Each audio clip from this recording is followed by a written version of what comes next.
بالنسبة لوضع المخيم في فصل الصيف، المخيم بشكل عام الحياة كلها فيه صعبة ومعاناة، أما المعاناة بالصيف تتزايد بسبب حرارة الجو، بسبب قلة المي، بسبب قلة الكهرباء، بسبب قلة المساعدات. يعني المي بالصيف تتوزع بشكل يومي لكل شخص 4 لتار. 4 لتار بالنسبة للبيئة اللي قاعدين بيها، البيئة الصحراوية، يعني كمية كثير قليلة. بالنسبة للمواد الغذائية، يعني ما في برادات، ما في كهرباء، ما في حافظات مشان فسادها بسبب حرارة الخيمة. كثير مواد عم تنفسد بالرغم من قلة المواد، بس عم يصير فساد بسبب حرارة الجو.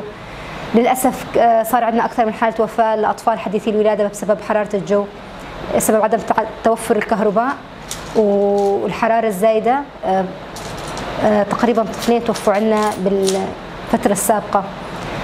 المخيم يعاني من قلة المساعدات بناء على كلام المنظمات الموجودة بسبب ضعف التمويل. التمويل عم يتجه لدول أخرى، لأماكن الحروب أماكن أخرى. هالشيء يأثر سلبا على المساعدات اللي تتقدم للمخيم. وقدوم فصل الصيف نعاني من انتشار الحشرات. طبعا تم التأكيد أنه راح يتم رش مبيدات حشرية، بس لحد الآن مو مبين أي وقت راح يبلش. بس الأهالي من بداية نيسان بلشت تعاني. ذكرت من شوي إنه وضع المخيم يعني منطقة صحراوية، ما في أي مي قريبة عليها أو أي أشجار. يعني الجو هيختلف تماما عن باقي المدن أو عن باقي الأحياء. لذلك معاناة الأهالي بالصيف تتزايد وبالشتاء كذلك معاناة، أما بالصيف المعاناة تكون أكبر. كلنا نعرف إنه الإدارة الذاتية بسبب الهجمات التركية، بسبب الحرب المستمرة، ميزانية يعني شبه معدومة عندنا، ما عندنا أي إمكانيات نقدر نقدمها للأهالي. وبالنسبة للمنظمات، ذكرت من قليل إنه عم يخف التمويل بسبب الحروب اللي عم تصير سواء بغزة أو بأي دولة أخرى. وعمر المخيم صار اليوم 5 سنين. 5 سنين يعني فترة أبدا مو قليلة، والأهالي على أمل العودة، ولحتى الآن ما في أي مؤشرات تدل إنه العودة راح تكون قريبة أو لا. وبالوقت نفسه عم تقل المساعدات، يعني الوضع كل ماله للتدهور. وناشد كل المنظمات المعنية بالتوجه إلى مخيمات شعب رأس العين. الشعب يعني كمان نعرف انه مو معترف فيه دوليا، انه مو معترف انه في مخيم، وعندنا تقريبا 17,000 نسمة موجودين ضمن المخيم، يعني عدد ابدا مو قليل. عندنا 8,000 طفل، عندنا 4,000 مرأة، عندنا 3,000 رجل، عندنا عجزة، عندنا حالات امراض مزمنة. يعني وضع كثير صعب ومساعدات قليلة، خصوصا من الناحية الصحية.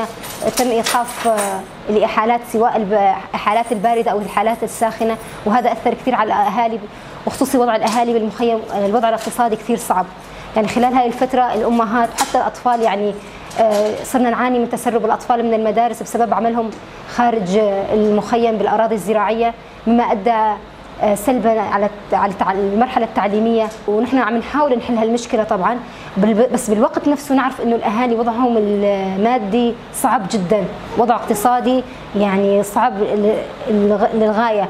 نحن ضد انه الاطفال تشتغل، نحن ضد عماله الاطفال، بس بالوقت نفسه ما عم نقدر نسيطر على الظاهره بسبب الفقر الموجود والوضع الاقتصادي الصعب الموجود. طيب نحن نعرف انه بعض الجهات تنكر وجود المخيم. طيب كيف بني المخيم؟ تم احتلت أراضي بسبب الاحتلال، تم افتتاح المخيم. يعني في ناس مهجرين، في ناس مهجرين قسرا، لذلك تم افتتاح المخيم. ما نقدر يعني لا يجوز إنكار وجود أهالي نازحين ضمن المخيم. المنظمات تدعي إنه بعض الجهات تدعي إنه ما في نازحين او ما في مخيم، يحاولون انكار وجود المخيم. ما حدا يقدر ينكر وجود المخيم، اللي ينكر يقدر يجي على المخيم ويشوف الحياه الموجوده بالمخيم ايش حياه. بعض المنظمات تطالب انه بدمج النازحين مع المجتمع المحلي. اذا المجتمع المحلي بحد ذاته بحاره حرب، وضع الاداره الذاتيه كل ما للتدهور بسبب الضربات المستمرة من قبل الدولة التركية.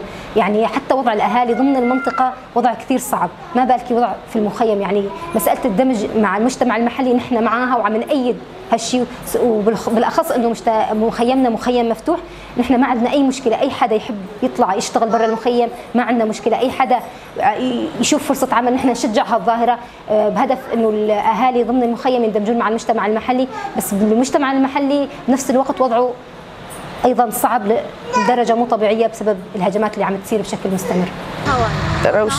روشا ما هاوین سرمد هات و روشک نباش لایلون گرمای زاروكي ما قشوتين برجرمي يعني حتى قال لك فوضى عجم زاروكي ما تشيبوي انه نمال درد كبن بروكي روشا ما ابدا نباش جبونا حياة افي نباش وقفتش انا يعني روشا جني قال لك نباش المخيمات هذا يعني متمني ديك وبعينا ما هي جارك يدروان معينوان هندك تيراك السكينه كانك مالبات هن ده دوازه حب كونك يدنا نمطبخ هي نحمام هي يعني جيش شناوان وخوارناوان وميفانك قجدو يكون يدي يعني إنسانك سري خد الشو أو مال بعد قدرت كيف درب حياة أو سر أو إنسان سري خد الشو تشتاج منظمات عاد غازم جنب بقرن مالي خو مش مالي خو بيف تشتكينا غاز نم عيني وان غاز نم شاندرا وان غاز نم تشتكي غاز بس بابو بيش سالم ام شاندرا عدنا بس ام غاز بقرن مالي خو دا غاز يعمل بقرن مالي خو سر ولا عتي خو عردي خو ومالي خو